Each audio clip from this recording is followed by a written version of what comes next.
Hello students, आज की इस वीडियो में हम लोग क्लास 10th का ऑन सॉल्व पेपर हल करने वाला है। 2023 का है।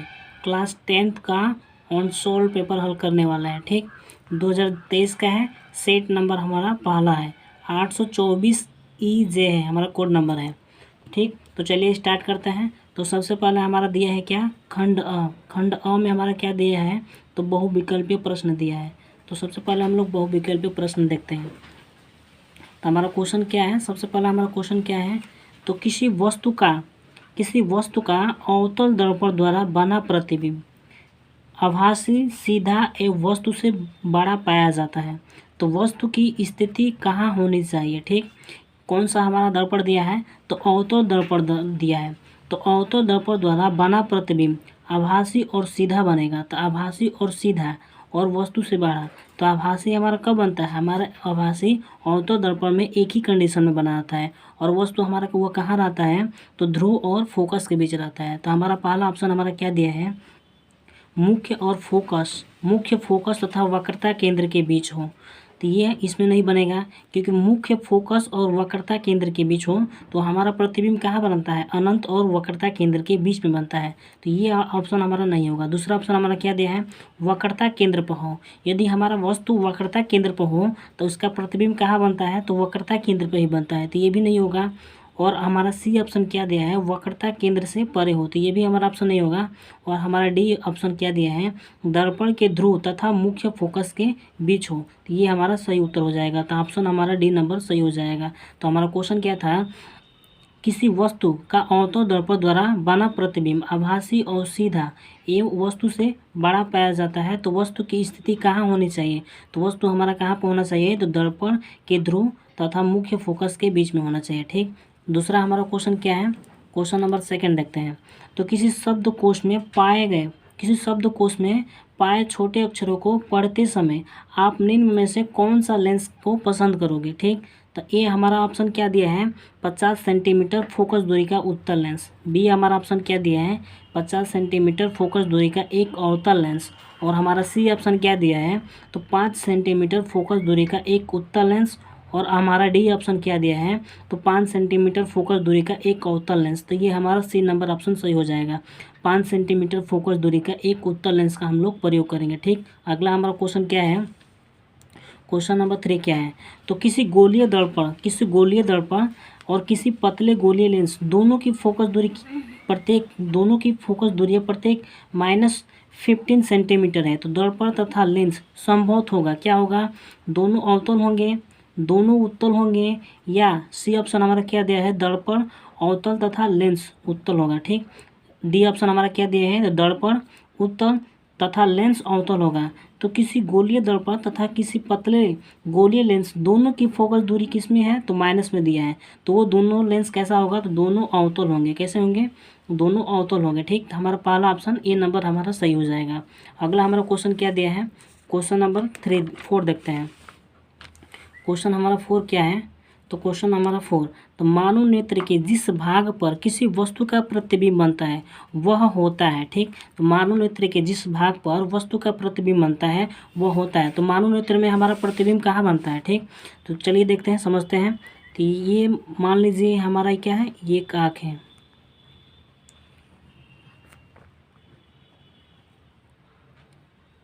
ये हमारा सोच देख क्या है, ये आँख है। ठीक,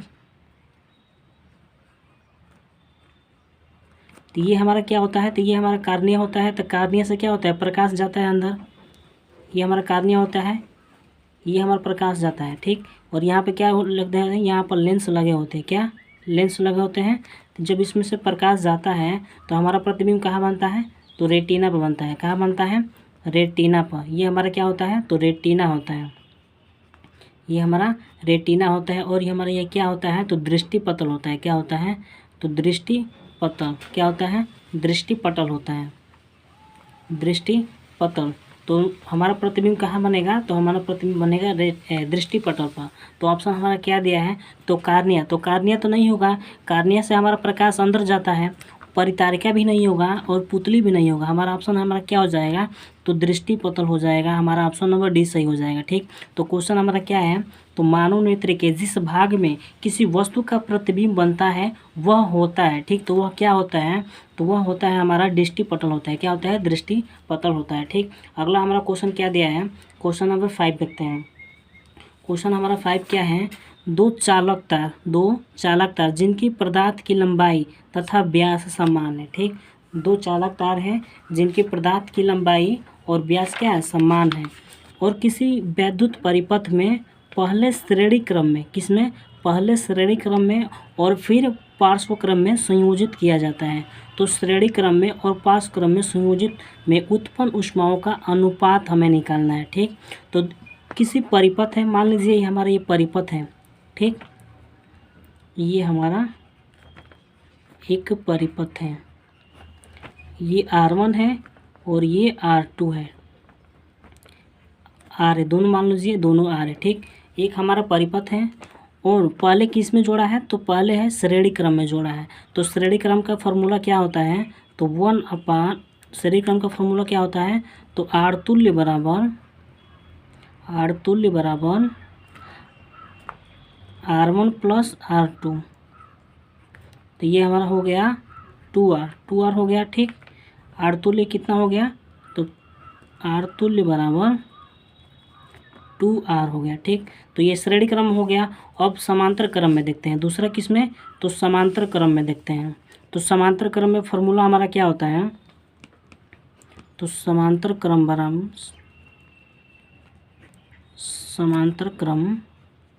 समांतर क्रम का फॉर्मूला हमारा क्या होता है, तो 1/R तुल्य बराबर 1/R प्लस 1/R। जब इसे हम लोग हल करेंगे तो ये हमारा एलसीएम कितना हो जाएगा, तो R हो जाएगा।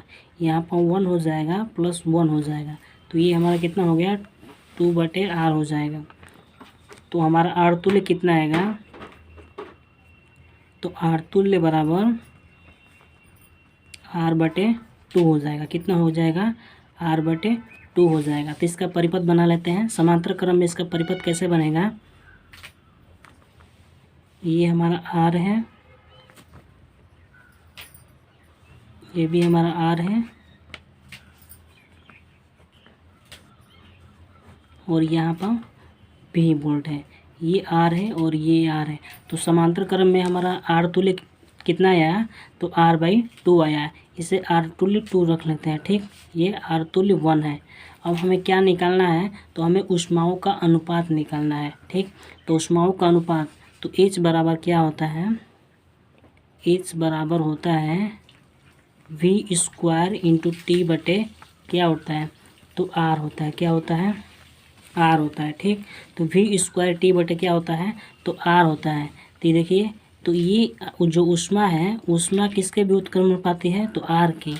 तो ऊष्मा H जो अनुक्रमण पाती है किसके है, तो प्रतिरोध के है, R के है। ठीक, तो हमें ऊष्मा का अनुपात निकालना है। तो H1/S2 बराबर क्या हो जाएगा, R2/R1 हो जाएगा। ठीक, R2 का मान हमारा कितना दिया है, तो R2 का मान हमारा दिया है R/2 दिया है। कितना दिया है, तो R/2 दिया है, तो R/2 दिया है।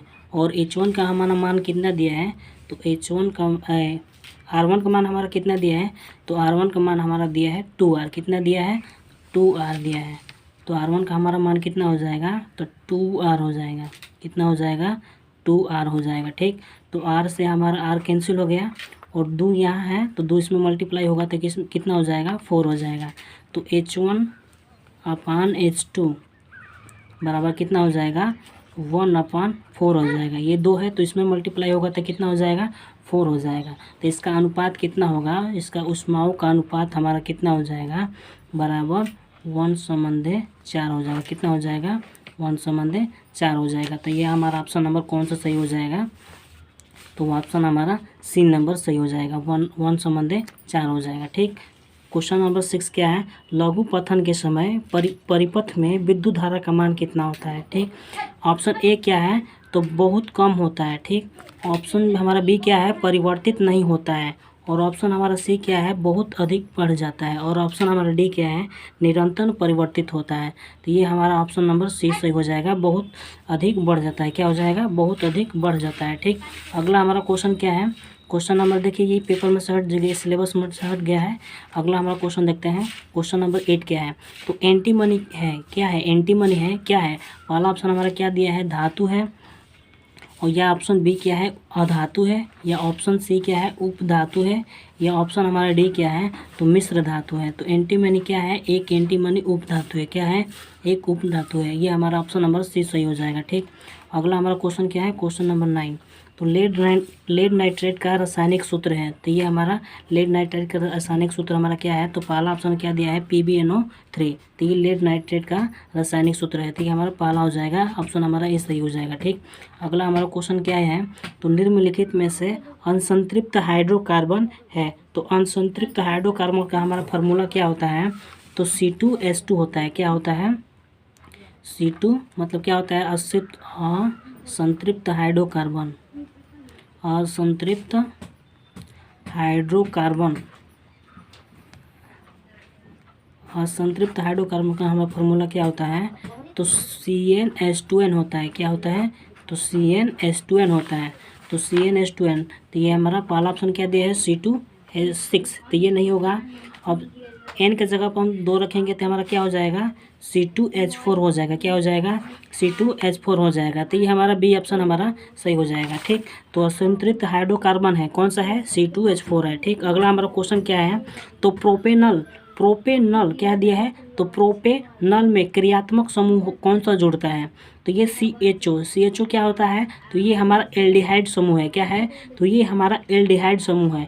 और इसे हम लोग क्या पढ़ते हैं, तो इसे हम लोग पढ़ते हैं अल। क्या पढ़ते हैं, अल। तो ये हमारा पहला ऑप्शन हमारा सही हो जाएगा। ठीक, हमारा पहला ऑप्शन सही हो जाएगा। ये हमारा कौन सा समूह है, तो ये हमारा कीटोन समूह है। कौन सा है, कीटोन समूह है। और ये हमारा कौन सा समूह है, तो ये हमारा ऑल है। क्या है, ऑल है। इसे हम लोग ऑल पढ़ेंगे। क्या पढ़ेंगे, ऑल पढ़ते हैं। ये हमारा एथो कार्बोक्सिलिक अम्ल है। क्या है, कार्बोक्सिलिक अम्ल। इसे हम लोग क्या पढ़ते हैं, तो ओइक एसिड पढ़ते हैं। क्या पढ़ते हैं, ओइक एसिड। तो इसका हमारा पहला ऑप्शन हमारा सही हो जाएगा। ठीक, अगला हमारा क्वेश्चन क्या दिया है, क्वेश्चन नंबर 12। एसिटिक अम्ल क्या दिया है, एसिटिक अम्ल का IUPAC नाम हमारा क्या होता है, तो पहला ऑप्शन हमारा दिया है एसिटिक अम्ल। तो ये तो नहीं होगा, ये तो खुद ही दे दिया है। बी ऑप्शन हमारा क्या होता है, एथनोइक अम्ल। तो ये हमारा ऑप्शन बी नंबर सही हो जाएगा। क्या होता है, इसका IUPAC नाम क्या होता है, तो एथनोइक अम्ल होता है। ठीक, अगला हमारा क्वेश्चन क्या दिया है, एक तत्व के क्लोराइड का सूत्र क्या होता है, MCl2 होता है। तो उसके ऑक्साइड का सूत्र क्या हो जाएगा, हमारा ऑप्शन क्या दिया है, ए नंबर MO2। ऑप्शन हमारा बी क्या है, MO। और ऑप्शन हमारा सी क्या है, M2O3। और ऑप्शन हमारा डी क्या है, M2O। तो एक तत्व के क्लोराइड का सूत्र MCl2 है, तो उसका ऑक्साइड कौन सा हो जाएगा, तो ये हमारा ऑप्शन नंबर डी सही हो जाएगा। ठीक, M2O हो जाएगा। क्या हो जाएगा, M2O हो जाएगा। ठीक, अगला हमारा क्वेश्चन क्या दिया है, अब क्वेश्चन नंबर 14 देखते हैं। 14 नंबर हमारा क्वेश्चन क्या है, तो वृक्कों का कार्य होता है। क्वेश्चन क्या है, वृक्कों का कार्य होता है। ए ऑप्शन हमारा क्या दिया है, श्वसन। बी ऑप्शन हमारा क्या दिया है, प्रजनन। और सी ऑप्शन हमारा क्या दिया है, उत्सर्जन। और ऑप्शन हमारा डी क्या है, तो पाचन। तो वृक्कों का क्या कार्य होता है, तो उत्सर्जन होता है। क्या कार्य होता है, तो उत्सर्जन होता है। हमारा सी ऑप्शन सही हो जाएगा। अगला हमारा क्वेश्चन क्या दिया है, पत्तियों पर कालियाँ विकसित होती है। पत्तियों पर कालियाँ विकसित होती है किसके कारण, पुदीना में, आलू में, या बायोफिल्म में, या इन सभी में। तो किस में होता है, तो बायोफिल्म में होता है। किस में होता है, बायोफिल्म में होता है। ठीक, तो ये हमारा सी ऑप्शन हमारा सही हो जाएगा। अगला हमारा क्वेश्चन क्या है, अगला हमारा क्वेश्चन दिया है, तो आनुवंशिक विज्ञान के जनक है, कौन है, H.J. मूलर, या चार्ल्स डार्विन, या गेगर जॉन मेंडल, या J.D. वाटसन। तो कौन है, तो आनुवंशिक विज्ञान के जनक कौन है, तो ये हमारा ऑप्शन नंबर सी सही हो जाएगा। क्या हो जाएगा, ऑप्शन हमारा सी सही हो जाएगा, गेगर जॉन मेंडल है। दूसरा अगला क्वेश्चन, नेक्स्ट को हमारा क्वेश्चन क्या है, क्वेश्चन नंबर 70 देखते हैं। तो 70 नंबर क्वेश्चन क्या है, दो DNA तंतु आपस में जुड़े होते हैं किसके संबंध में, पेप्टाइड बंध द्वारा या सहसंयोजक बंध द्वारा या ग्लाइकोसिडिक बंध द्वारा या हाइड्रोजन बंध द्वारा। तो 2 डीएनए तंतु आपस में जुड़े होते हैं किसके द्वारा, तो हाइड्रोजन बंध द्वारा जुड़े होते हैं। ठीक, तो ये हमारा डी ऑप्शन सही हो जाएगा। अगला हमारा क्वेश्चन क्या दिया है, तो अगला हमारा क्वेश्चन है मुकुलन द्वारा प्रजनन होता है। मुकुलन द्वारा प्रजनन होता है किस में होता है, तो हाइड्रा में या केचुआ में या तेलचट्टा में या कबूतर में। तो ये हमारा ऑप्शन नंबर पहला हो जाएगा, हाइड्राइड में होता है। क्या होता है, तो हाइड्राइड में। तो मुकुलन द्वारा प्रजनन होता है किस में होता है, तो हाइड्राइड में होता है। ये हमारा ए नंबर ऑप्शन सही हो जाएगा। ठीक, अगला हमारा क्वेश्चन क्या है, क्वेश्चन नंबर 19 देखते हैं। क्वेश्चन हमारा 19 क्या है, तो मेंडेलीव का प्रायोगिक पौधा था। कौन सा पौधा था, तो मीठी मटर, ये नहीं था। उद्यान पटर और कि सरसों या गुड़हल। तो मेंडल का प्रायोगिक पौधा कौन सा था, तो उद्यान मटर था। ठीक, ये हमारा ऑप्शन हमारा बी सही हो जाएगा। अगला हमारा क्वेश्चन क्या दिया है, अगला हमारा क्वेश्चन दिया है, तो निम्न में से कौन सा मानव में मादा जनन तंत्र का एक भाग नहीं है। तो कौन सा नहीं है, ऑप्शन हमारा ए क्या दिया है, अंडाशय। ऑप्शन हमारा बी क्या है, तो गर्भाशय। और ऑप्शन हमारा सी क्या है, तो शुक्रवाहिका। और ऑप्शन हमारा डी क्या है, तो डिंब वाहिनी। तो ये हमारा ऑप्शन नंबर सी सही हो जाएगा। क्या हो जाएगा, ऑप्शन हमारा सी सही हो जाएगा, शुक्रवाहिका हो गया। ठीक, तो ये हमारा 20 क्वेश्चन यहाँ पर समाप्त हो गया। ठीक, तो कल इतना, आज के लिए इतना ही। तो फ्रेंड्स, अगर आपको वीडियो अच्छा लगे तो आप चैनल को सब्सक्राइब जरूर करिए। और कल के वीडियो में हम लोग यहाँ से पढ़ने वाला है, खंड ब से स्टार्ट करेंगे। थैंक्स।